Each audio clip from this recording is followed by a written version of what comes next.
Hey, this is Adelion Peta from Geopolitica Mundial. You guys must have noticed that things look a bit different here, kind of strange, right? Well, that's one of the new things on the channel. I recently moved to a new city, so now I'm in another city. I decided to get my own space, to have a proper setup to make YouTube videos with you all. Another change is that now we'll have more videos on YouTube here on the World Geopolitics channel every Monday and Thursday at noon, except for this Thursday. Since I was still setting up and moving, things were chaotic at home, causing a delay. But on Mondays and Thursdays, videos with news commentary at noon, and on Saturdays at 7 o'clock. Those traditional videos I used to make that I released on Thursdays will now come out at 7 o'clock in the evening on Saturday. But anyway, new things, new changes. Let's see what happens now, right? It's a new bet for the channel. Leave your thoughts in the comments. And moving on, as promised, here we go. So I'm going to comment on some news about the war involving the United States, Iran, Israel, and Lebanon, and I'll show it to you here. Let's go. Israel ignores the ceasefire, bombs Lebanon, and says it has the approval of the United States.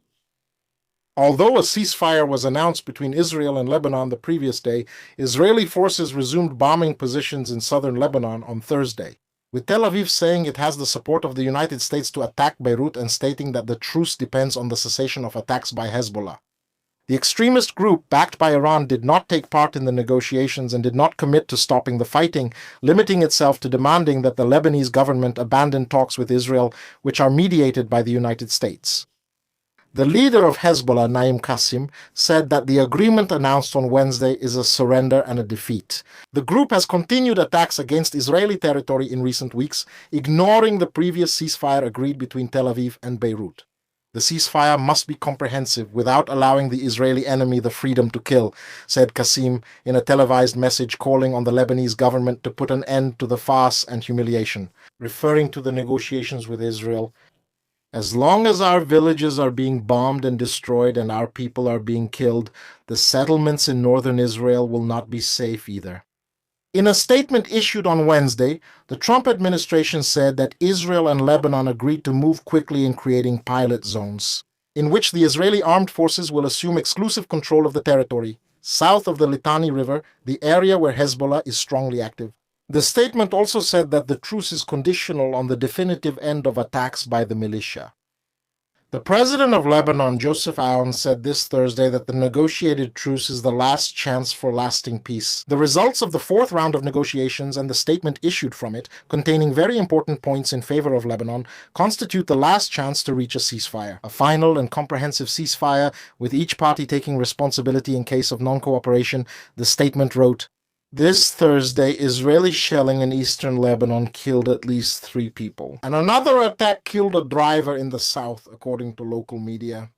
An artillery attack also killed a United Nations peacekeeper and wounded 2 others." The United Nations peacekeeping force did not say where the shelling came from, with Israel accusing Hezbollah. Donetsk was also seen flying over Beirut, which has been the target of repeated Israeli bombings in recent weeks. Trump had said on Wednesday that Israel would no longer attack the Lebanese capital during the ceasefire, which is supposedly in effect. The Israeli defense minister, however, said that Israel has freedom of action with the support of the United States to attack Beirut in response to attacks against Israeli communities and territories. Israel Katz also said that the occupation of southern Lebanon, including the historic castle of Beaufort, will continue for the foreseeable future without Lebanese residents being allowed to return. The Israeli military campaign has already expelled 1.2 million Lebanese from their homes in the south of the country, most of them Shia Muslims, the segment of the population that most supports Hezbollah. Israel has been destroying homes and infrastructure in the region in actions that, according to Amnesty International, may constitute war crimes. Prime Minister Benjamin Netanyahu, who is facing an election in October, is under pressure from the far right, which supports his government in parliament, to act even more forcefully in Lebanon. The Minister of National Security, Itamar Ben-Gvir, this guy we can really say is an extremist. Well, Benjamin Netanyahu too, in this case, I have to agree with Folha, who would have thought, right? He said that the ceasefire is a serious mistake and criticized Israel's alleged promise not to attack Beirut anymore. The opposition said that Netanyahu abandoned Israeli sovereignty by complying with Trump's request. According to American officials, the video was leaked anonymously to the news portal Axios. Trump reportedly warned the Israeli prime minister in a call earlier this week, "You are completely crazy. You would be in prison if it weren't for me. I'm saving your skin. Does everyone hate you now? Does everyone hate you, Israel, because of this?" Trump reportedly said. Trump later confirmed the report, but although the United States is Israel's top military and diplomatic ally, it's unclear how much the US president has influenced the Israeli prime minister. Washington is negotiating the end of the war with Iran and needs Tel Aviv's cooperation so that the war in Lebanon doesn't interfere with the negotiations with Tehran. The Iranian regime has already stated it will not accept any agreement that fails to address the situation, and seeks a complete withdrawal of Israeli soldiers from the south of the country as part of the final truce with the United States. So, the US. What's happening here, right? First point, let's look at this, starting from Iran's perspective, right? Iran lost its main ally in the region, which was Bashar al-Assad in Syria. When they lost Bashar al-Assad in Syria, they lost the supply route to Hezbollah. And considering that shortly before that, there was that massive Israeli attack using pagers, right? You guys must remember that. Where a large part of Hezbollah's leadership was killed, Hezbollah was completely disoriented, lost. And with the fall of Bashar al-Assad, even Iran's ability to supply weapons was severely affected, right? This was a very precise Israeli attack combined with the fall of Assad's regime. And then Iran suddenly found itself in a position it hadn't been in for a long time.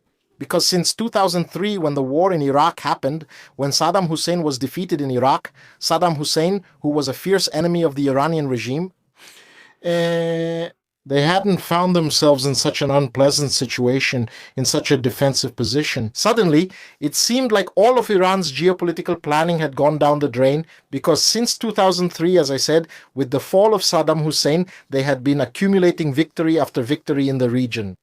In northern Iraq, the Shia militias fighting against American troops managed to inflict very heavy defeats on the American armed forces, so that the Americans were never really able to control that area right in northern Iraq, and thus maintaining this supply route from northern Iraq to Syria and then to Lebanon.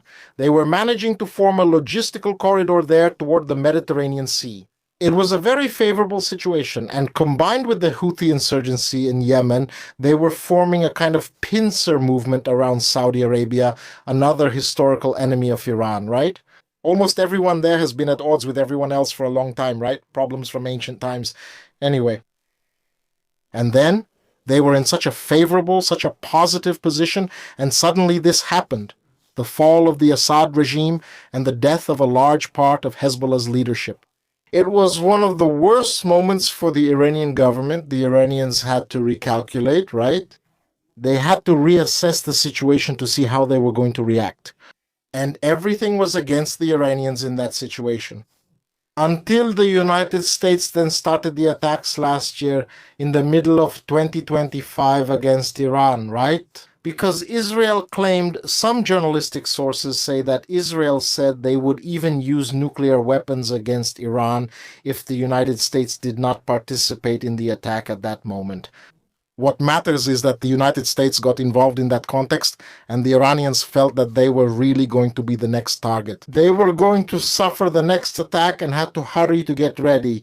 And Hezbollah, knowing this, also had to rush to prepare. But the situation for Hezbollah was really bad. As I said, a large part of their leadership had been neutralized. It took time for Hezbollah to reorganize, okay? At the time, there was... If you watch my older videos, you'll see that I said it would take about 6 to 12 months, maybe 8. At the time, I think I said more specifically 8. For Hezbollah to actually recover as a functional force, given this command imbalance they experienced. And, well, Israel in that sense kind of lost some leverage. There, it didn't take long to attack Hezbollah. And now, with this attack on Hezbollah, Hezbollah is already more or less organized in terms of structure, command, and hierarchy, but not yet in actual military capability, since there still isn't a logistical bridge supplying Hezbollah from Iran, right? They still have this obstacle, but even so, that region is one that in defensive terms, is very favorable for Hezbollah and not so much for Israel. And this gets worse from the moment there was that exchange of fire, missiles, and drones between Israel and Iran, where we know categorically, this is not speculation, that despite the death of the Iranian leadership, the Israelis used up much of their defensive capacity, of the ammunition they had, and from the United States, even drawing from the United States reserves. Along with that, more and more American analysts are saying that it will be a problem in the future to replenish this lost ammunition, right? That smart ammunition that was lost there. Well, now, from the Israeli point of view, as I said, it seems to me that Israel lost the window of opportunity to do something more active against Hezbollah, right? Yeah, maybe it would have been better to consider changing the context. When they, shortly after the Upayer attacks, if they had done something, maybe they would have had more success with that. And not have tried to mess with Iran, right? Iran was already a much bigger structure beyond the capacity of the Israeli forces to attack, but Israel has nuclear weapons, okay? But it was very unlikely. It was very unlikely that they would actually use them.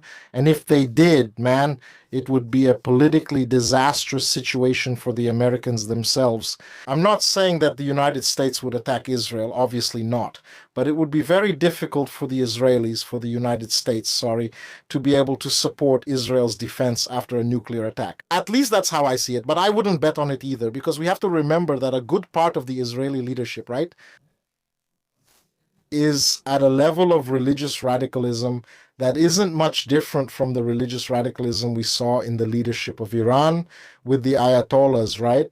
And on top of that, I have to bring another piece of news here, which is ongoing. Of course, obviously, the idea was to radicalize, maybe aiming for a messianic mission, a messianic goal of bringing about World War III.